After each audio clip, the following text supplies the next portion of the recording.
Praise lord. దేవుని నామమునకు వందనములు.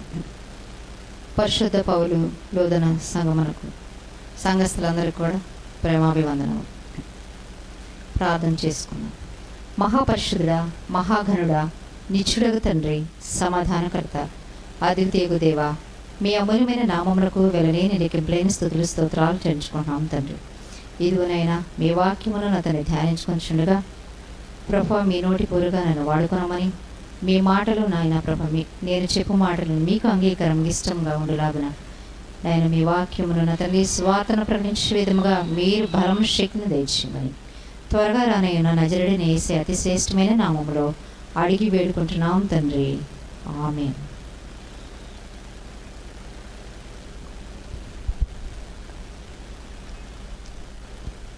దేవుని నామమునకు వందనములు. చిన్న పాట.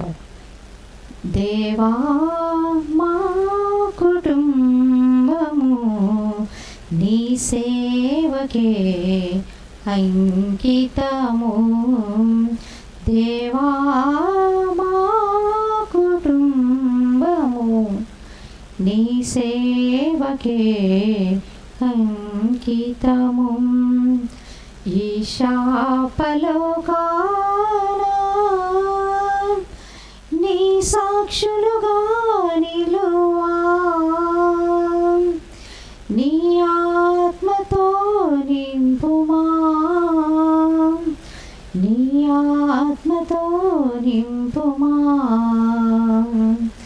దేవా మా కుటుంబము నీ సేవకే అంకితము. వాక్య ధ్యానములకు వెళదాము. సంఖ్యాకాండము 27వ అధ్యాయము 1వ వచనం చదువుకుందాము. అప్పుడు యోసేపు కుమారుడైన మనష్షే వంశస్థులలో సెలోపెహాదు కుమార్తెలు వచ్చిరి. సెలోపెహాదు హేసెరు కుమారుడును గిలాదు మనుమడును మాకీదు మునుముడునై ఉండెను. అతని కుమార్తెల పేర్లు మహలా, నోయా, హోగ్లా, మిల్కా, తెస్సా అనునవి. వారు ప్రత్యక్షపు గుడారము యొక్క ద్వారమునొద్ద మోషే ఎదుటను, యాజకుడైన ఎలియాజరు ఎదుటను, ప్రధానుల ఎదుటను, సర్వ సమాజము ఎదుటను నిలిచి చెప్పినదేమనగా, మా తండ్రి అరణ్యములో మరణమాయను. చూడండి, ఇక్కడ ఎవరు కనిపిస్తూ ఉన్నారు? సెలోపెహాదు కుమార్తెలు కనిపిస్తున్నారు. వీళ్ళు 4 కుమార్తెలుగా కనిపిస్తూ ఉన్నారు. ప్రవక్తనిలు. వీళ్ళు ఎవరి చేత? ప్రవక్తనిలు. ఏంటి? దేవుని చేత ప్రవచింపబడుచున్నటువంటి ప్రవక్తనిలు. వీళ్ళు సెలోపెహాదు కుమార్తెలు. అయితే తండ్రి చనిపోయారని ఇక్కడ చెప్తున్నారు. మోషే దగ్గరికి వెళ్ళి వీరు ఒక విన్నపమును చేసుకొని ఉన్నారు.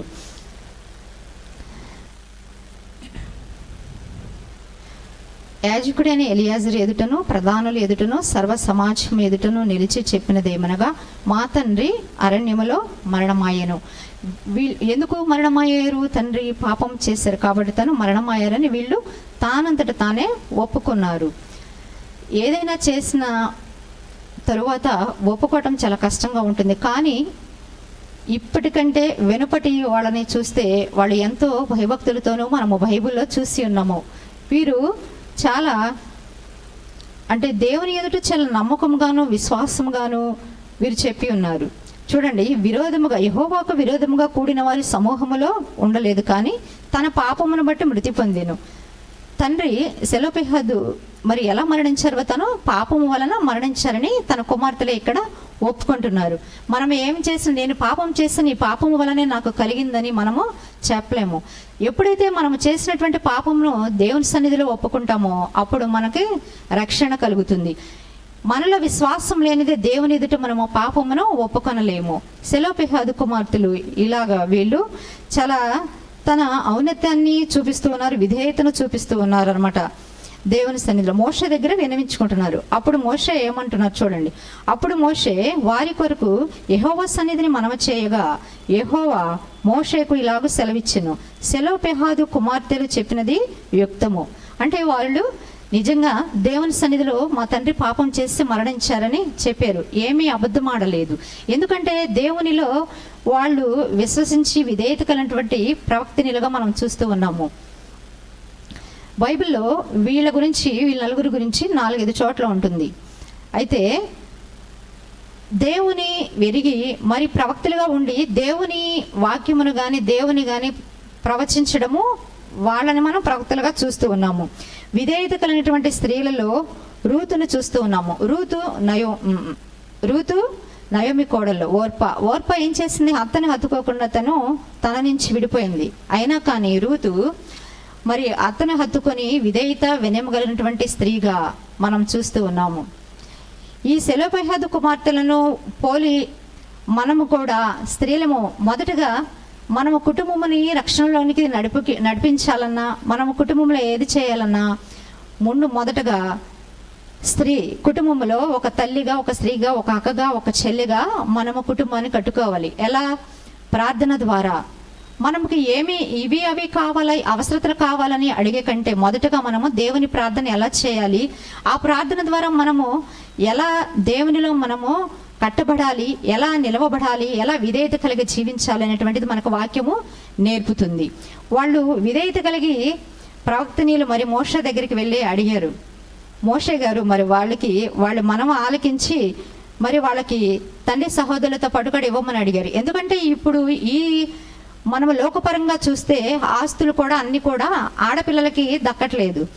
కానీ మగపిల్లలు ఉన్నా లేకపోయినా ఆడపిల్లలకి సరి సమానంగా ఇవ్వాలన్నదే ఇక్కడ ఈ మోషే గారు వాళ్ళు చేసినటువంటి మరి ఒక వాగ్దానము చేశారు. దేవుని సన్నిధిలో ఇప్పించడం కోసం వాళ్ళు అడుగుతున్నారు, భూస్వాస్యము కోసము.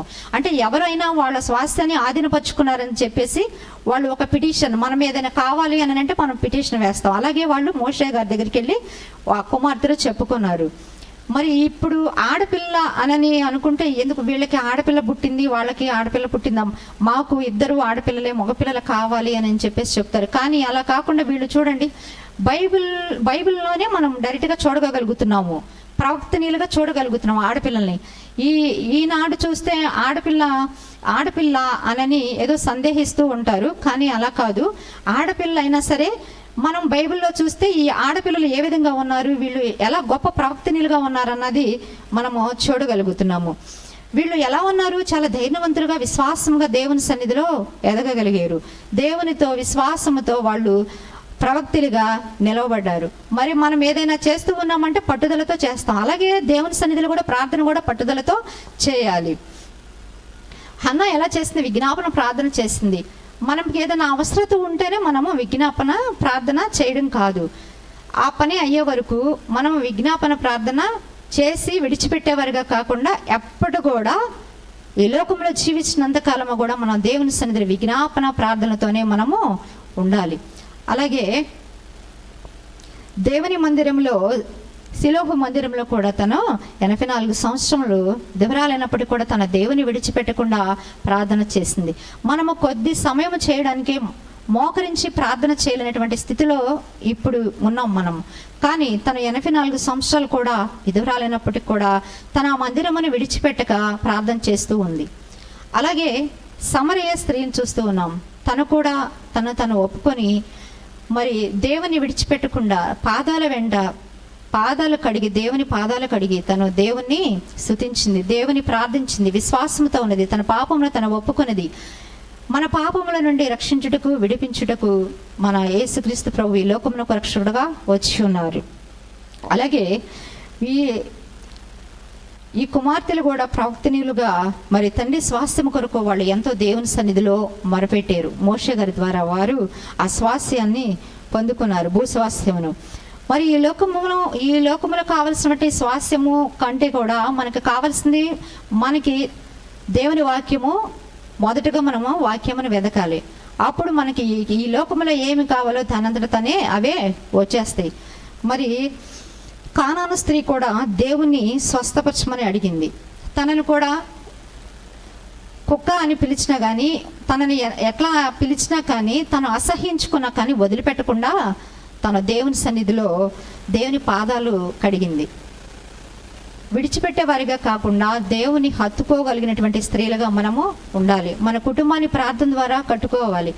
మనం ఈ లోకంలో ఇది కావాలి అది కావాలని ఆశించి మనల్ని మనము ఈ లోకం నుంచి పోగొట్టుకునే కంటే దేవుని వాక్యం ద్వారా మనము ఉండాలని మనకు వాక్యం సెలవిస్తూ ఉన్నది. ఎందుకు ఈ యొక్క ఉదాహరణ చెప్పాను అంటే, ఆడపిల్లలు అనంటే చాలా ఇదిగా మాట్లాడుతున్నారు. కొన్ని సందర్భాలలో చూస్తే ఆడపిల్లలు వాక్యం చెప్పడానికి కూడా నిరాకరించాలన్న విధంగా ఉండదు. కానీ దేవుడు ఏం చెప్పాడు? నా యొక్క సువార్తను ప్రకటించమని చెప్పారు. మనము కూడా ప్రవక్తనీయుల వలె బైబిల్లో ఎంతమంది అయితే ప్రవక్తనీయులు ఉన్నారో వాళ్ళని మనము మరి తీసుకొని వాళ్ళు ఎలా నడిచారో, ఎలా ప్రార్థన చేశారో అవన్నీ మనం జ్ఞాపకం చేసుకుని మనము కూడా ఈ లోకములో జీవించాలి. ప్రతి ఒక్కరు కూడా మనము దేవుని వాక్యాన్ని చెప్పాలి, సువార్త ప్రకటించాలి. హన్న చాలా విజ్ఞాపన చేసింది. విజ్ఞాపన ఈరోజు నా కుటుంబానికి ఇది కావాలి, నా బిడ్డలకు ఇది కావాలి అని ప్రార్థన చేసే కంటే మనతో పాటు ఉన్నటువంటి తోటి వారు, ఇరుగు పొరుగు వారు ఏ యొక్క బాధల్లో ఉన్నారో, ఎలా ఉన్నారో, ప్రతి ఒక్క కుటుంబం గురించి, ప్రతి ఒక్క బిడ్డ గురించి, ప్రతి ఒక్క సహోదరుల గురించి కూడా మనం ప్రార్థన చేయవలసిన వారమే ఉన్నాం. దేవుడు మనకి 10 ఆజ్ఞల్లో చెప్తూ ఉంటారు, నిన్ను వలె నీ పొరుగు వారిని ప్రేమించమని. మనము కనీసం ఆ ఆజ్ఞనైనా సరే మనము మరి నిర్వర్తించే వారిగా ఉండాలి. ఫాలో అవ్వటం అనేది వేరు, దేవుని వాక్యాన్ని మనము అనుసరించేది వేరు. ఆయన వాక్యాన్ని ఎప్పుడైతే అనుసరించగలుగుతామో ఆయన చెప్పిన ఆజ్ఞలు కూడా మనము పాటించగలుగుతాము, చేయగలుగుతాము. పాటించటము కంటే కూడా దేవుని వాక్యంలో దేవునిలో ఎదగడము. ముందు మనం ప్రార్థన చేయాలి. మొదటగా వేకుజామున లేచి మన కుటుంబంలో మనము మన కుటుంబ యజమాని పిల్లలతో కూడా మనము మరి ముఖ్యంగా ప్రార్థన చేయాలి. ప్రార్థన అనే విజ్ఞాపన తీసుకోవాలి. వీళ్ళు ఎంత అయితే మహలా, నోయా, హగ్లా, మిల్కా, తిర్సా వీళ్ళు నలుగురు కూడా దేవుని సన్నిధిలో ప్రవక్తలుగా మరి బైబిల్ గ్రంథంలో చెప్పబడుతున్నారు. అంటే వాళ్ళు దేవునిలో ఎంత పవిత్రులుగా ఎలా ఉన్నారు, విశ్వాసముతో ఉన్నారు, పరిశుద్ధముగా ఉన్నారు. దేవునిని విడిచిపెట్టకుండా వారి ప్రార్థనలో వాళ్ళు అట్లా మరి ప్రవక్తలుగా ఉండడం చూస్తూ ఉన్నాము. చూడండి, సెలోపిహాదు కుమార్తెలు చెప్పినది యుక్తము, నిశ్చయముగా వారి తండ్రి సహోదరులతో పాటు భూస్వాస్థ్యము వారి ఆధీనము చేసి వారి తండ్రి స్వాస్థ్యము వారికి చెందవలనని మరియు నీవు ఇశ్రాయేలులో ఇట్లు చెప్పవలని అన్నారు. ఒకడు కుమారుడు లేక మృతి పొందిన ఎడల మీరు వారి భూస్వాస్థ్యమును వారి కుమార్తెలకు చెందవలెను. ఇప్పుడు ఏదైనా ఆస్తి ఉందనుకోండి, కుమార్తెలను పక్కన పెట్టేసేసి వారసులను చూసుకుంటున్నారు, కొడుకుల్ని. కానీ ఇక్కడ దేవుని వాక్యమే మనకి చెప్తూ ఉన్నది, ఎవరి స్వాస్థ్యము వారికి ఇవ్వాలి. కానీ తల్లిదండ్రుల దగ్గర ఉన్నటువంటి భూస్వాస్థ్యము కూడా కుమార్తెలు కూడా ఇవ్వాలి అని చెప్పేసి మనకు వాక్యము సెలవిస్తూ ఉన్నది. భూస్వాస్థ్యము వాని కుమార్తెలకు చెందవలెను. వానికి కుమార్తె లేని ఎడల వాని అన్నదమ్ములకు వాని స్వాస్థ్యము ఇయ్యవలెను. వానికి అన్నదమ్ములు లేని ఎడల వాని భూస్వాస్థ్యము వాని తండ్రి అన్నదమ్ములకు ఇయ్యవలెను. చూడండి, ఒకవేళ స్వాస్థ్యము వారసులు ఎవరు లేకపోతే అన్నదమ్ములు కానీ ఎవరికైనా ఇవ్వచ్చు, లేదా ఆ యొక్క స్వాస్థ్యానికి వారసులైనటువంటి వారు కుమార్తెలు ఉన్నారు కనుక వారికే చెందుతుంది. ఎవరికి చెందవలసినవి వారికే చెందుతాయి. మనం ఇప్పుడు మరి దేవుని సన్నిధికి వచ్చాము, ఇంటి దగ్గర ఉన్నారనుకోండి, రాలేక వాళ్ళు వెనకోడిపోయారు అనుకోండి, వారికి ఆశీర్వాదాలు వెళ్తాయా? చెందవు. ఎవరైతే వస్తారో దేవుని సన్నిధిలో ఎవరైతే ఉంటారో ఆయన ఆశీర్వాదాలు వారికే చెందుతవి. ఫిలిప్పు కుమార్తెలు కూడా నలుగురు ప్రవక్తలు. వాళ్ళు ప్రవచనము అంటే మనకి ఎక్కడి నుంచి వస్తుంది? పైనుంచి వస్తుంది. ప్రవక్తకి ఆ ప్రవచనం ఎక్కడి నుంచి? పైనుంచి, దేవుని నుంచి. యెహోవా దేవుడు వారికి ఇచ్చి ఉన్నారు. మరి ఈ రోజుల్లో ఆడపిల్లకి విలువ లేదు. కానీ మనకి ఎప్పుడైతే విలువ వస్తుంది? దేవుని వాక్యమును పట్టుకొని మనం ఎప్పుడైతే దేవుని సువార్తను మనము చెప్పగలుగుతూ ఉన్నామో అప్పుడు విలువైనటువంటి స్త్రీగా మనము కనబడుతూ ఉన్నాము ఈ లోకములో. దేవునికి ఇష్టమైనటువంటిది మనము వాక్యాన్ని ప్రకటించడం, సువార్తను ప్రకటించట. ఈ సువార్త ప్రకటించే ఆయుధాన్ని మనము తీసుకోవాలి. అలాగే ఇప్పుడు దావీదు గురించి కూడా విన్నాం కదా. దావీదు గారు కూడా మరి నేను పాపమును చేసి ఉన్నాను అని చెప్పి తనైతే చెప్తూ ఉన్నారు. మనముగా నేను ఈ పాపం చేశాను, నేను ఈ పని చేశాను అని ఒప్పుకోవడం చాలా కష్టము, చాలా అరుదనమాట. అది ఎందుకు చెప్పలేము మనము. కానీ మన హృదయ రహస్యములను రహస్య పాపములను కూడా ఎరిగినటువంటి తండ్రి అయిన దేవుడు ఉన్నాడు. దేవుని ఎదుట మనం అన్నీ ఒప్పుకోగలగాలి. మరి శుద్ధ హృదయము కలిగి ఉండమని దావీదు భక్తుడు మరి అడుగుచున్నాడు దేవుని, నాకు శుద్ధ హృదయం కలుగు చేయమని అంటున్నాడు. మన హృదయంలో స్థిరమైన మనసు కలుగు చేసుకొని నూతనముగా జీవించాలి. మనము ఏ విధముగా అంటే ఈ లోకములో పడవేసేవారిగా కాకుండా, ఎందుకు దేవా నన్ను ఇలా పుట్టించావు అంటాం. కానీ దావీదు మహారాజు ఏమడుగుతారు, నన్ను పుట్టించినటువంటి విధానము చూడగా నాకు ఆశ్చర్యం కలుగుతున్నదని చెప్తూ ఉంటారు. ఎందుకు ఆశ్చర్యం కలుగుతుంది మనల్ని పుట్టించగా? మరి చూడండి, ఒక చెట్టు మాట్లాడగలుగుతుందా? ఇంకా ఏదైనా ఇతర ఏవైనా మాట్లాడగలుగుతున్నాయా? అన్నీ మనం చూడగలము, మాట్లాడగలము. అలాంటి స్థితిలో మనం ఉన్నాము. అన్నీ ఇచ్చి ఉన్నాడు దేవుడు. కానీ మనము దేవుని వాక్యాన్ని ప్రకటించాలి. ఎప్పుడు కూడా నేను ఎప్పుడు మెసేజ్ చెప్పినా 10 ఆజ్ఞల గురించి ఎప్పుడు చెప్తాను. నిన్ను వల్లే నీ పొరుగు వారిని ప్రేమించమని. ఎప్పుడైతే మనం అట్లాగా అది ప్రేమ కలిగి ఒకరి పట్ల ఒకరు ప్రేమ కలిగి ఎప్పుడైతే ఉంటామో మనము అప్పుడు దేవునిలో క్రీస్తు సంబంధులుగా ఉండగలుగుతాము. అట్లాగే నన్ను స్థిరపరిచిన తండ్రి సింహాసనం మీద నన్ను ఆసీనుగా చేసి తన వాగ్దానం ప్రకారం నాకు కుటుంబం కలిగి చేసిన యెహోవా జీవము తోడు అదోనియా ఈ దినమున మరణమని చెప్పను. చూడండి, నన్ను కలుగు చేసిన దేవుడు యెహోవా జీవము తోడని ఇక్కడ ప్రమాణం చేసి చెప్తూ ఉన్నారు మోషే దగ్గరికి వెళ్ళినప్పుడు. అయితే మనము ఒట్టు పెట్టుకొనకూడదు, మరి ముఖ్యంగా ఒట్టు పెట్టుకొనకూడదు. ఏం చెప్పాలి? చేయగలిగితే ఒకరి కోసం మనం ప్రార్థన చేయాలి. విధేయత కలిగి వినయం కలిగినటువంటి స్త్రీలుగా ఈ బైబిల్లో ఎంతో మంది స్త్రీలు ఉన్నారు. మనము సమయమును వృధాగా చేసే కంటే స్త్రీ గురించి ఎందుకు చెప్పాను అని అంటే, ముందు మరి ముఖ్యంగా మనము ఇల్లు కట్టువాని ప్రయాసం వ్యర్థము కాకుండా మనము గృహములో ఎప్పుడైతే ప్రార్థన ద్వారా మన ఇల్లును కట్టుకుంటామో అది సువాసనతో, ప్రార్థన అనే సువాసనతో దేవుని సన్నిధికి చేరుతుంది. మరి మనం కష్టాలలోనే, ఆపదలోనే, ఇరుకులో, ఇబ్బందులోనే కాకుండా ప్రతిదినము ప్రతి సమయమందు ఏ సమయమైనా కానీ మనము క్రీస్తుకు సమీపముగా దగ్గరగా క్రీస్తు సంబంధులుగా మనము ఈ లోకములో జీవించాలి. ఎప్పుడు కూడా దేవునికి అవిధేయత కలిగి దేవునికి దూరముగా జీవించకూడదు. మరి మనము ఈ వాక్యం ద్వారా దేవునికి చాలా దగ్గరగాను, మన విన్నపములు దేవునికి ఇష్టంగాను మనం ఎప్పుడు కూడా ఉపవాస ప్రార్థన చేస్తూ ఉంటాము. అది ఆ ప్రార్థన ఉపవాసము దేవునికి మనము దగ్గరగా వెళ్ళాలి. ఎప్పుడైతే మనము దేవునికి దగ్గరగా ప్రార్థన చేస్తూ ఉంటామో, ఆయనకు దగ్గరగా సమీపంగా ఎప్పుడు ఉంటామో, ఆయన మన ప్రార్థనలను మన విన్నపములను ఆయన అంగీకరిస్తారనమాట. మన హృదయములలో దేవుని ఎప్పుడు కూడా మనం ప్రతి క్షణము ప్రతి సమయం మనం స్మరించుకుంటూనే ఉండాలి. సమయమును యొక్క సద్వినియోగం చేసుకోవాలి. ఎప్పుడు కూడా వచ్చినటువంటి సమయాన్ని మనం వినియోగించుకోవాలి దేవుని సన్నిధిలో. ఈ సమయం పోతే మరలా రాదు. ఒకవేళ ఇప్పుడు రాకటి సమయమే వచ్చితే మనము ఎత్తబడగలిగినటువంటి స్త్రీలుగా ఉన్నామా, బుద్ధి కలిగినటువంటి స్త్రీలుగా ఉన్నామా, బుద్ధి లేని కనికల వలె ఎలా ఉన్నామా అని మనం ప్రశ్నించుకోవాలి. మనం ఎప్పుడు కూడా సిద్ధపడినటువంటి కనికల వలె మనం ఉండాలి. మరి మన సంఘములో కూడా మనము కూడా సిద్ధపడినటువంటి స్త్రీలుగా మనము సిద్ధముగా ఉండి ప్రతి విషయం అందును ఏ సమస్య వచ్చినా ఏది వచ్చినా కానీ మనమంతా స్త్రీలంతా ఐక్యతతో మన మనమందరం కూడా ప్రార్థన చేసుకుని మన ప్రార్థనా విన్నపములు విజ్ఞాపనలు దేవుని చెంతకు చేరులాగున మనందరము కూడా మన ప్రార్థనలు పట్టుదలతో ప్రార్థన విసుగక ఎడతెగక మనం ప్రార్థన చేసేవారిగా మనమందరము కూడా ఉండాలని ఈ యొక్క దేవుని మాటలు దేవునికి ఇష్టంగా అంగీకరమగుండులాగున దేవుడు దీవించునుగాక. ఆమేన్. ప్రార్థించుకుందాం. మహాపరిశుద్ధుడ, మహాగణుడ, నిత్యుడగు తండ్రి, సమాధానకర్త, అద్వితీయ దేవా, మీ అమూల్యమైన నామమునకు వెలలేని లెక్కింపులేని స్తుతులు స్తోత్రాలు చెల్లించుకుంటున్నాం తండ్రి. ప్రభా, మీరు ఇచ్చినటువంటి ఈ వాక్యమును నాయన నేను చెప్పి ఉండగా ఆ విడిచిపెట్టేవారిగా కాకుండా తండ్రి, పదిలముగా మా హృదయములలో మేము భద్రపరుచుకొని వాక్యానుసారంగా జీవించే జీవితాలను మా అందరికీ మీరు దయచేయండి నాయన. ఇదిగో నాయన ప్రభా, ఈ వాక్యము నా తండ్రి మా యొక్క పాదములకు దీపముగా మీరు మాకు ఇచ్చి ఉన్నారు. మేము ఆ దీపమును నాయన ఇదిగో తండ్రి ఆరిపోకుండా వెలుగులోనికి వెళ్ళలాగున మా యొక్క జీవితాలను మీరు మార్చి ఉన్నారని మేము నమ్ముచున్నాము నాయన.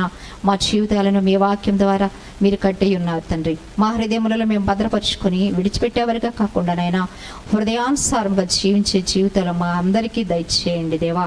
ఇదిగో నా తండ్రి మా అవసరతలు ఏమై ఉన్నవో, మా యొక్క ఇరుకులు ఇబ్బందులు ఏమై ఉన్నవో నాయన మీ సన్నిధిలో మేము పెడుచున్నాం తండ్రి.